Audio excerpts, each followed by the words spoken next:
Hello and welcome to the third part of the Concurrent Teaching video series. In this video, we will talk about the things you need to do and check before students arrive for the day.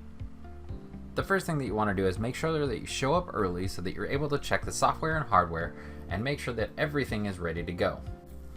Next, we want to make sure that we post all of our classroom materials for our lesson ahead of time. That way students can follow along and have access to the materials when they need them for class.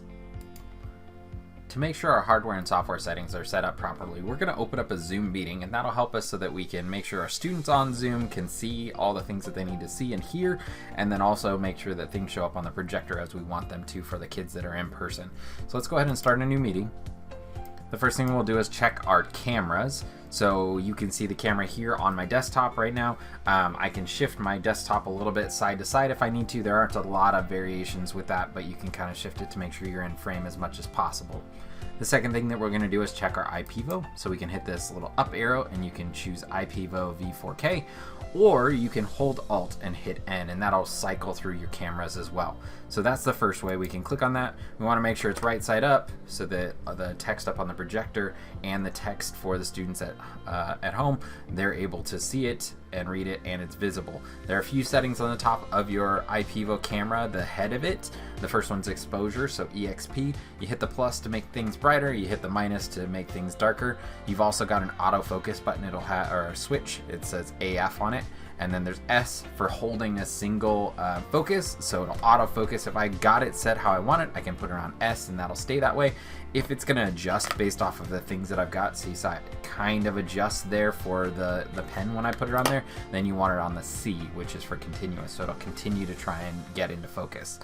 The next thing, let's show you another way to get into your IPVO camera, because there's actually a better way to do this by hitting share screen. So let me switch over to my normal camera for now. I'm going to hit share screen, and in share screen I'm going to go up to advanced. Now if you're doing this from a Chromebook, you won't have these same options, so you have to get a little bit more creative if you're using your IPVO with your Chromebook. But from a desktop, you go up to share screen, go to advanced, and you can hit content from second camera. And what this will do is it'll share your second camera as if it were a shared screen, so like you've used with distance learning.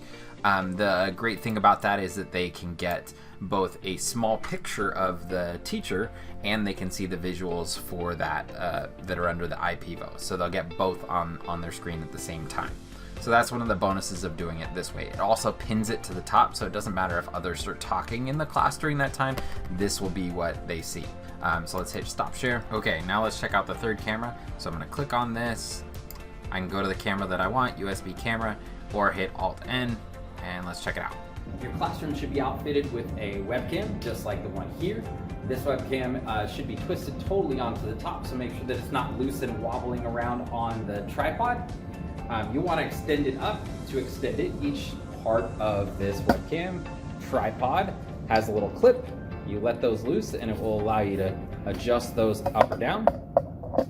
At the bottom, you want to make sure that the bottom of your tripod is as wide as possible. So to do that, you can loosen this little screw here, and then you can slide this part up and down, and you want to make it as wide as possible. That way it's got a wide base and is less likely to fall over. As needed, adjust your webcam so that it is in the right place, so it's going to pick up anything that you might have in your lesson. So you can move this webcam around and go left to right wherever you need it. You want it at about eye level, that way it's picking up what you're saying and you teaching, but you also want to make sure that the things on the board are in focus. So the best way to do that, the closer you can get it to the screen, the better, the more clear it's going to be. But sometimes if you're more mobile like I am, then you want to scoot it back a little bit so that the students don't lose you as you're moving in the classroom.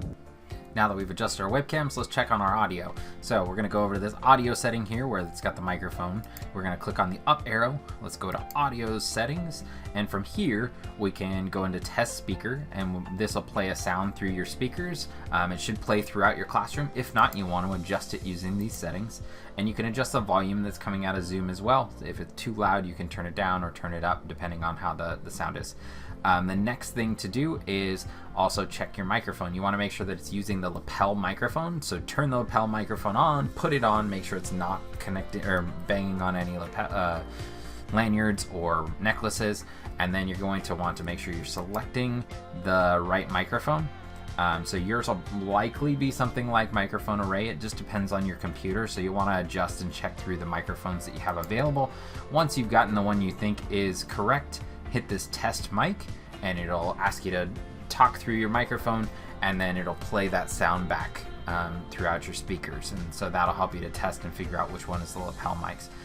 Make sure that you're not picking up sound on your computer when you do this, and you're actually picking up to the microphone, so you can try talking directly into the lapel mic and see if that makes it louder. Now that you've tested your audio and your webcams and you've sent all your materials out to your kids, you should be ready to go for the day. If you have any questions, as always, feel free to email Aaron Tommen at aaron_tommen@sumnersd.org.